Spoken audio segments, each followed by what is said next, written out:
Welcome into the latest episode of the Formula One podcast on the Betting Pitch Podcast Network. I'm your host, real_G Warner, across all social media platforms, joined as always by the expert. Though technically, I did win my best bet pick on our last show. We cornered the market. We took all of the same McLaren team essentially. Angel at Roscoe Poop Scoop on Twitter. She went with Lando. I went with Oscar Piastri, and Miami was very kind to McLaren. Angel, how are you doing on this Friday, May 16th? And before we get into, I guess, Miami, tell me how you are. Yeah, I'm good. I'm good. It's been a few busy weeks, but I enjoy the break last weekend and excited for this weekend. Another race coming up. Another race. The time is a little bit better in the American calendar for viewership and such. We are going to Emilia Romagna. We must say it with our hands in the air, Italian style, to the Autodromo Enzo Itino Ferrari. So I imagine there's probably some Ferrari history on this track. But before we get into that, we will have best bets coming end of show, of course, as always, plus some listener comments. Thank you to Joe Dollar, longtime Patreon subscriber, patreon.com/real_G Warner. In case you're interested in Stanley Cup, Major League Baseball, or soccer before that season wraps up, in addition to F1. But Angel, give me your take on what happened in Miami, how you feel about how the race went. It looks like Oscar Piastri had 4.630 seconds ahead of his McLaren teammate, Lando Norris. Yeah. Um, well, Lando did win the sprint race, so let's give him that. Like, even Okay. though he Okay. didn't win the main race, so he got a little bit points there, but not enough for him to overtake the current championship standing, right? So Oscar won the race, and I think Lando was trying to catch up Oscar. In the end, it just didn't have enough time, right? And there's a lot also.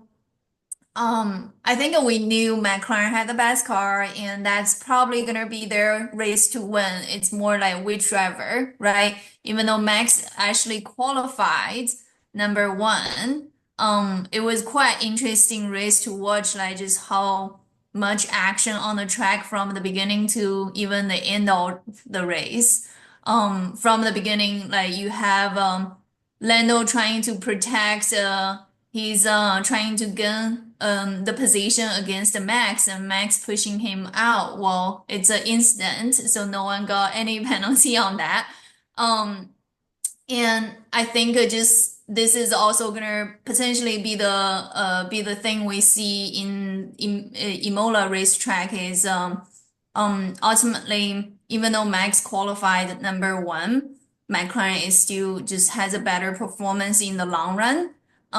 So it's just not only about quality, not only about your starting position. It's also how you manage the whole race and how you manage the long run pace. Yeah, so Angel, you have been pretty consistent, I think, on this entire season of the podcast and saying that McLaren has the best car. I think the betting markets have been in agreement with that, as it seems like they're always a favorite. And honestly, it feels like for this race, because we do have team numbers available, McLaren minus 450 and Imola or the Emilia Romagna. And so that's almost 82% chance of winning. Of course, that does also factor in they have two top drivers, where Red Bull really has only one to speak of with Max Verstappen. He did come up in some of the notes that I got from Joe, so we will talk about Max in a little bit.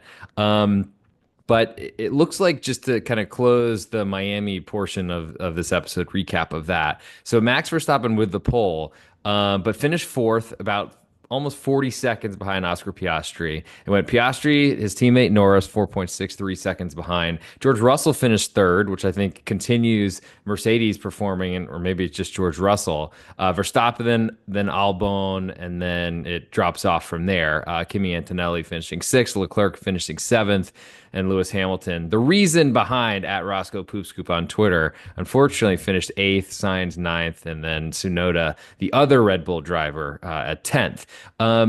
Any other, I guess, opinions since we do seem to be a little bit top heavy on this podcast and talking about who will win the race? And it seems like there's usually a one and a two, and they seem to be fighting and alternating who wins.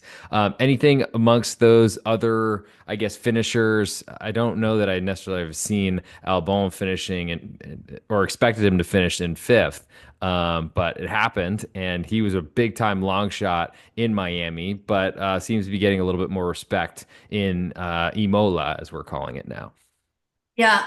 Um, well, I think, like I mentioned, Miami race was just so fun to watch, like from the beginning to the end, right? We talk about Max didn't get to keep his pole position on the track when the race starts.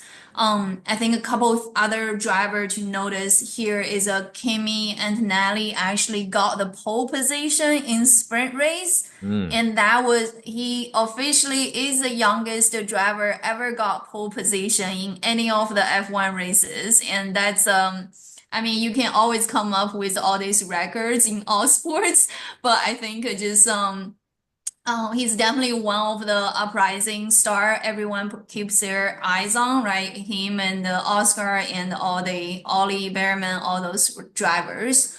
But I think that's one worth noting. He didn't really keep his position. So I don't know if anyone watching this is a fantasy F1 fantasy player because I lost points by getting him because he qualified so well but didn't keep his position. Um, So I'm but not a fantasy F1 player. So in other words, you it does value where you start a race versus how you finish. Is that right? And that's yes, so basically if you climb the leaderboard, that's big plus points. But if you drop places, it takes a you lot of lose risk. points. Sure. Okay. Yeah, yeah. Um, but but I think everyone on the in the paddock on the in the world is just like impressed with him, right? And he also qualified third in the race day. Again, didn't get to keep it. Actually, I think ultimately like Russell actually performed, deliver better result than him, right? I think that was an interesting one, clearly to show Mercedes car is pretty good in the pack, right? If like obviously McLaren has the best one, we are consistent on this, but Mercedes is probably the second best. Um, and the other thing I thought it was interesting because as Hamilton fan. And as much as I'm disappointed about the Ferrari for this season, it was just interesting dynamics on the track between Hamilton and his engineer and how Hamilton and Leclerc battle on the track, right? Um, I mean, like he did well in Chinese Grand Prix, like from the sprint race, and but he didn't ultimately do well in the race day. I think similarly coming to Miami, he actually finished third in the sprint, but finished behind Leclerc in the race day, right? So I think, well, you can always argue there's some luck or there's some unfortunate situation in place, but um, it does trigger a little bit team dynamic discussion. There's obviously frustration on Hamilton's end, like coming into Ferrari, one of the biggest and the most noticeable sort of a transfer in the F1 sports history. But the result hasn't been that great for him, right? So I think well, we shall see how fast Ferrari can change the car, upgrade the car, in the next few races. But Ferrari isn't really in the top, sort of fighting for the top three, in my opinion, at this moment. Yeah, so let's move to Emilia Romagna or Yeah. as our next race because those are some of the things that I've noticed in the odds reflect kind of what you're saying. So McLaren for a team implied probability nearly 82% to win have one of their drivers win this race. Um, Red Bull second at 525 plus 525, five and a quarter to one, 16% probability. Ferrari had been third through a lot of this season, and they've dropped to fourth now behind Mercedes. Do you think that's because of the performances that we've seen from George Russell, Kimi Antonelli, who clearly has a bright future? Or do you think that's more about the car? Because Ferrari now at 14 to 1 to Mercedes 9 to 1 odds, it's about 3.3333, as many threes as you want to say, percent difference between the two. I'm just noticing that Ferrari seems to be fourth best in terms of the car, or at least likelihood to win this race. And that certainly could be vehicle related. I think that all kind of fits into who's driving said vehicle. But I guess I'd love to hear your opinion a little bit more deeply on why Mercedes, is it the drivers, is it the car, is it a combination? Why they are now preferred to Ferrari to win races, it seems. Yeah, I do think it's a majority of it. It's a car itself. There like I mentioned, I think ever since the regulation change in 2022, they've been struggling sort of in their car development and finding the right balance. And this year is probably the best year they've got. And unfortunately, it's the last year of this regulation. Next year, going to the new regulation, they have to kind of refigure and re-see where they're in the pack. Um, and Ferrari, um, I do think they have a less superior car because if you see just purely the pace, in the quality sort of session, like they can't even go sort of top five, in the qualification. Like they even I think again, I don't think this is a reflection on Hamilton or Leclerc's capability, but they did qualify less than Alex Albon and Carlos Sainz. Um, I thought that was funny because everyone was like saying Carlo dropped out of Ferrari was a downgrade, but ultimately he actually performed better in Williams like than a Ferrari driver, so it might be an upgrade, might as well be an upgrade for him, right? So all that said, I think it's a car sort of a performance. I do think one interesting part is more between Red Bull and the Mercedes though. Okay, so let me stay with Ferrari just for a little bit Yeah. longer. So, we saw Charles Leclerc finish ahead of Lewis Hamilton in Miami.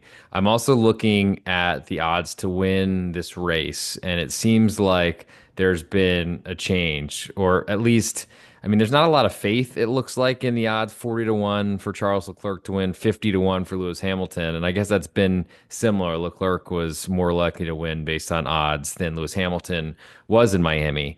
But to me, the Lewis Hamilton seems like the bigger name. I could be wrong about that. Maybe that's a longevity of his career type of thing.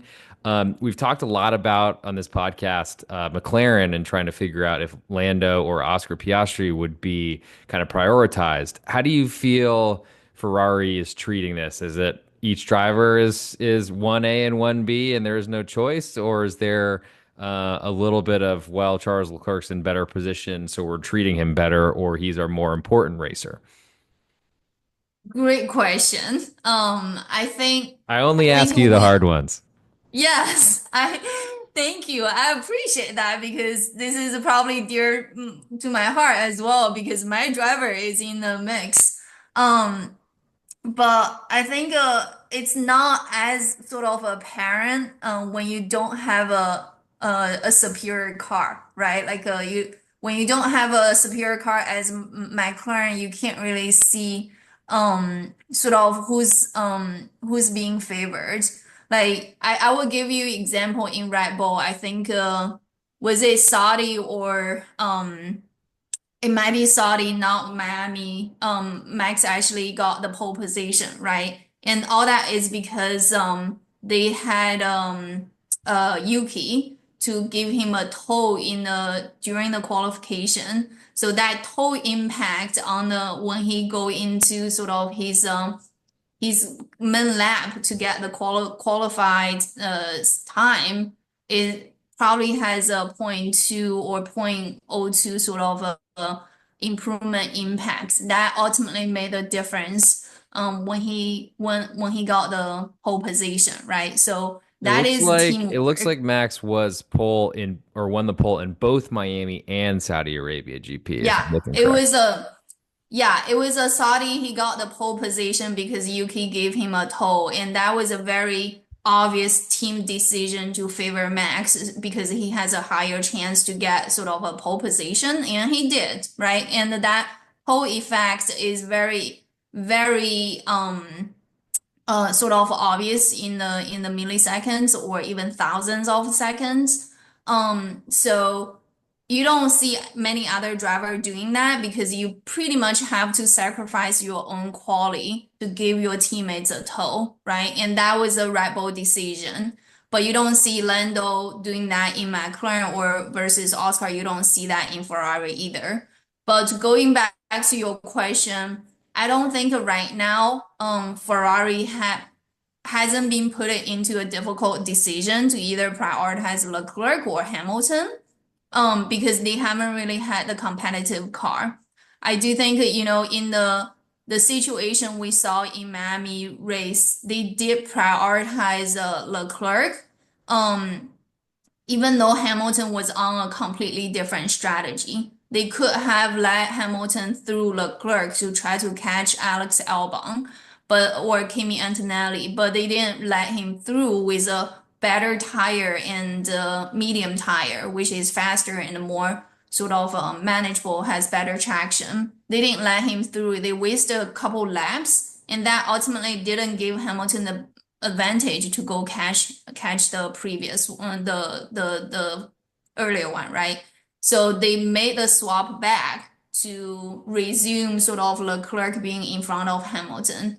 But the delayed decision on letting Hamilton through was a strategic mistake, right? Because again, in my opinion, selfishly speaking, it definitely didn't benefit Hamilton. But whether that's a decision, just lack of vision or strategic decision making within in Ferrari, or it's because they're prioritizing Leclerc versus Hamilton.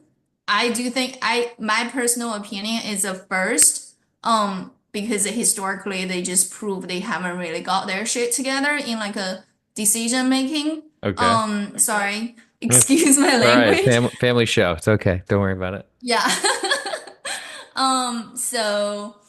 So yeah, anyway, I think I got a little bit passionate there. Hey, I want to be my life. My goal is to be around passionate people. And so that's why we're here every week. Every time there's a race. I would like to now, I think, probably get into user or listener questions because I think that's probably a little bit more valuable than me coming up with some questions to try to stump Angel. But I also do think that I'll run through as I do usually the winner prices. There are some kind of moves and some updates that I'm a little bit more interested in, but I know Joe Dollar, one of my longtime Patreon subscribers, if you're interested in trying to get all my plays, notifications into your phone, if you download notifications, you'll get a buzz every time I lock something in from Major League Baseball, Stanley Cup playoffs, soccer, or of course F1. Go check out patreon.com/real_G Warner. But so from Joe's perspective, and his lines might be a little different than mine. He was saying Max plus 500 to win the race is a value play. Just pretty much always when he's given a sub 20% chance to win, it seems like that's on Joe's card. And I mean, Max with multiple polls from Miami and Saudi Arabia, the last two races. I'm currently seeing plus 450, so a little bit different of a price, but similar, I think, sentiment still exists. What do you think about Max Verstappen now as we switch back to Europe and his chances at the Emilia Romagna? Yeah, I think, yeah, I'm with Joe. Like whenever Max have plus 500 is probably worth look double having a double look, right? And the reality is, Imola track is a lot similar to Suzuka, right? It's a lot tight corners, a lot sort of technicality when it comes to driving. Just think about you going like 200 plus sort of a kilometer per hour going into a super tight corner. And then I think Imola, from an elevation perspective, the track itself has quite sort of an elevation change, not as flat, right? So all that said, I think it is a sort of just if Max won Suzuka and Japanese Grand Prix, I think that sort of a sentiment can be carried into the Imola track. However, when we talk about Suzuka, I think there's a little bit sort of combination of driver as well as a car, right? I just think um, with with the McLaren and Red Bull car comparison, like there's still just a quite big gap. Um, I would say before looking at the free practice today, this morning, my bet would definitely be going to the value bet on Max plus 500 or plus 450. However, just with sort of the significant difference from the free practice in sort of the timing, right? I think it's a point two difference in the free practice result between Max versus the two McLaren drivers. I just think on this track, the car itself, the technical engineering side of the things is also very important to look at, and especially the track that requires very high downforce, sort of play require a lot of the balance, and that's just very uniquely you have to uniquely adjust for this type of track to extract that aerodynamic benefits. I think we've been pretty consistent in saying that McLaren has the best car, but that Max Verstappen might be the best driver, and that he, in more difficult racetracks, is where he really shines, which it sounds like this is one of those. Joe also mentioned that he likes Isaac Hadjar at plus 175 to finish top 10. Doesn't really look like to me like there's been much movement on his likelihood to win the race versus the Miami numbers. I got to say, there's been some bigger moves on Kimi Antonelli from a long shot in Miami to a much better chance, just sub 4%, but still significantly different than the 1.5% chance he was given to win in Miami. Also seen some changes, I think, more drastically in the less likely to win based on Leclerc's odds and Lewis Hamilton. What do you think about? Is Kimi Antonelli his drop? I know you've already complimented him on this show specifically. Clearly, Mercedes is in a great position as they're now look seemingly the third best or third most likely team to win this race. Is Kimi deserving of this big drop? Like I know it seems like things are turning in the right direction, but Kimi did finish sixth in Miami despite finishing on the pole. Killed Angels fantasy lineup, unfortunately, and I'm wondering your opinion on that, and if there's any sort of I guess we'll start answer that, and then I'll ask you about Isaac Hadjar. Go ahead. Okay, yeah. Kimi, the big drop, in my opinion, it's 80-90% is attributed to Mercedes car, the car itself. Okay. And there's a 10% of him being an Italian and from that area, Ooh, and so yes. it's kind of considered his home race in a way. Sure. Um, I was scrolling on Twitter. I think even someone commenting he invite his classmates because of he's just so young. He still invite his classmates to the racetrack and watch Nice. him racing. Nice. Yeah. Those are So probably some hopefully that's a expensive little bit tickets. Yes. yeah, hopefully that's a little bit motivation and market grab that attention and attribute it probably in my opinion 10% to that. Okay. And which, if we think about it in terms of, because wasn't Australia was the home race for or excuse me, for Oscar Piastri, the opener of the season. I guess he finished top 10, so not the same type of expectations here we're talking, but definitely good to know. Okay, so give me a little bit on Isaac Hadjar, who seems to me like a long shot to finish top 10, certainly possible.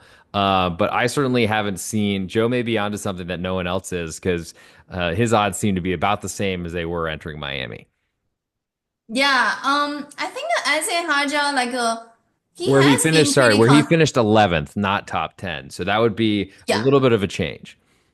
Yeah, I think we did talk about Imami, if I remember correctly, is about him quality in top 10, which I think he did. It's been pretty consistent. Maybe not the race day, but the sprint for sure, because I remember just he was so close. Um, but I do think that he's been very consistent in his quality sort of position, like finishing. if not 9, 10, worst days probably 11. So I think from that perspective, he does have a chance. Again, if we think about Imola being similar track as Suzuka, also your quality just matters a little bit more than other track. In Imola compared to others. So if he does finish quality in top 10, I do think he has a decent chance finishing top 10. Yeah, so he finished eighth in the Japanese Grand Prix, ahead of Albon. Antonelli finishing sixth there, just to, I guess, close that circle. Joe also mentioned Russell plus 150 top three, which seems like, I mean, you're getting odds for it, so it's never, I mean, if you think it's 50% chance, then it's plus positive expected value if you're looking for that. But to me, it seems like the big four names are Lando, Oscar Piastri, Max, and I guess George. But it's tough when you gotta if to finish third, you gotta beat at least one of them. That's hard to do. Yeah, I if between Max and Russell for top three, I actually would go for Max. Again, like we talk about Max having plus 450 being a value play, right? And I think um again, it's his track. He is one of the best drivers among the 20 drivers now. Um, So and here's a little bit if of a difference. I'll give you the odds. So Max Verstappen minus okay, 150 to George Russell plus gotcha. 155. So I think what Joe is don't Joe, please correct us if I'm wrong in the comments. If you'd love to leave a 5-star review on Apple Podcasts or on Spotify, I'll take it. Though I think you already have, so thank you for that. But I guess that's what he's arguing is that the odds are good enough, long enough that George, maybe it's not Max Verstappen, though that certainly looks like the most likely of, I guess, top three most likely to finish top three finishers that he would potentially jump past. But I guess that's taking the odds that less than 50% chance, but you certainly get paid for that if George Russell could somehow finish ahead of one of the McLaren drivers or Max Verstappen. And I think he's probably in a belief that it sounds like he really likes George Russell, which I don't think is a change. I think you have liked how George has performed this season as well. But I don't know. So maybe the best way to ask this question is Max Verstappen seems like the best driver. And it sounds like you wouldn't want those, you would want to take that leap of faith on George Russell because he's not the same type of driver on a tight track that's going to require that type of skill. Because he has to get through Max Verstappen or beat the best car that's out there, which is the two McLaren drivers. Um, yeah, I see what you are saying. Just Russell plus 150 as compared to Max is a more valuable sort of a position, right? And Sure. I think I guess what are the top three sort of ranking? Like I'm sure Lando, Oscar, Max all negative. So Is yeah, Russell sort of the Lando and Oscar next? Piastri both minus 400, 1 to 4. Pretty much 20% chance they don't finish there is what the market is implying. Max Verstappen not as expensive, but still with a minus in front means he's more likely to finish top three than not.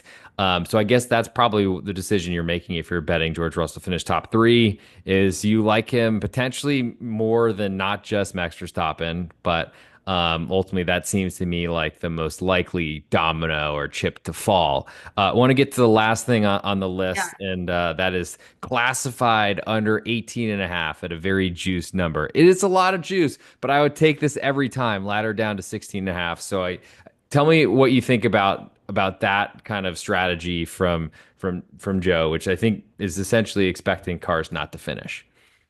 Hmm. Yeah. Um, Again, Imola is a very technical, sort of narrow track.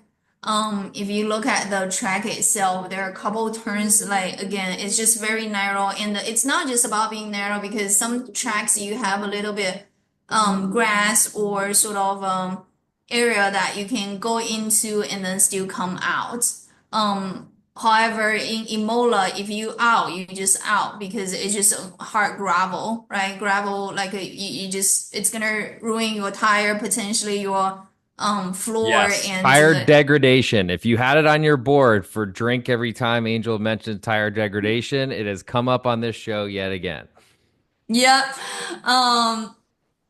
So I think that's just it's just a limited runoff sort of area. So potentially, if you go off, you just you miss your turn and you go off, and you're just gonna be out of the race. Um, though I guess he's saying is he is saying it's more betting around 16 Well, finishing, like yeah, for so I being think what out. Is he's that what so? he's what he's describing is that in order to get the prices better, you ladder, so you bet the under 18 and a half, which I think is asking for two cars not to finish.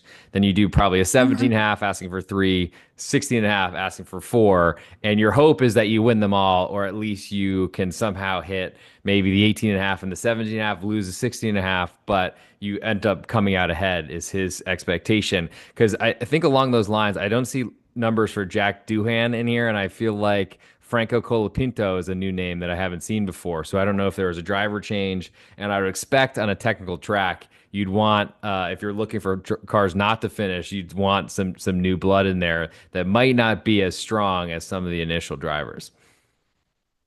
Yeah, so Carlo Pinto did replace Jack Doohan. Hmm. Um so that being said, I think I mean, I think that's fair. I probably wouldn't go that low, probably 17.5, just to be reasonable. I think we're looking at couple driver. Bortoleto did go off the track during the free practice, right? So it just proved like it is a pretty technical and track that doesn't allow mistakes. Franco Colapinto had been in the discussion for the past few weeks to replace Jack Dohan, but he didn't really have as much of a sort of ramp time to get acclimated.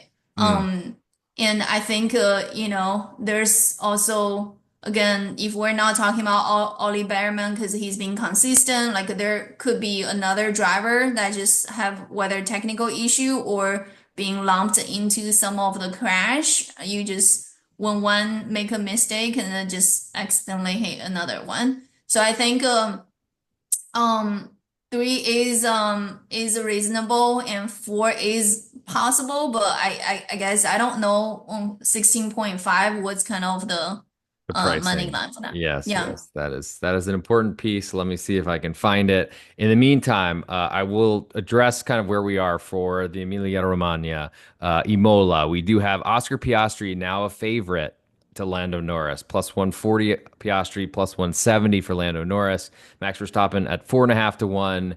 George Russell 16 to 1, Kimi Antonelli 25 to 1, now Leclerc 40 to 1, Lewis Hamilton 50 to 1, and then a lot of long shots after that. I'll restate the teams. McLaren minus 450 to win, then Red Bull plus 525. Mercedes has jumped Ferrari, more likely to win this race. Their team 9 to 1 odds, Ferrari 14 to 1.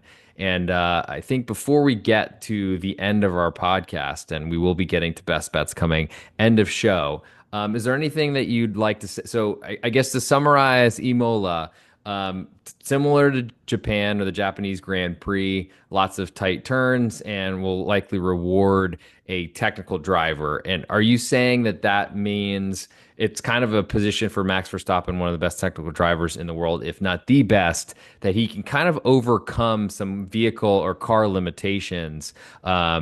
That McLaren might not have the same level of technical driver. They just have that great car. Yeah, I think my only I think I mean Max will probably outperform the car. That's what we're saying, and I think there is a decent chance for him to get pole. Similar in how he did it for Miami or Saudi and even Japanese Grand Prix, where he ultimately convert the pole into the win, right?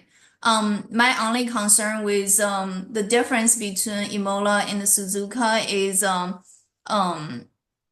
truly now you start looking at the understand the car a little bit better at this point and really see the sort of the shortage or disadvantage of a Red Bull. I just don't know if that pole potentially could be converted to win because of the long run performance between Red Bull as a car versus McLaren as a car, right?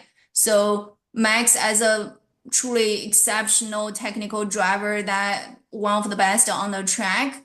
can get a pole position.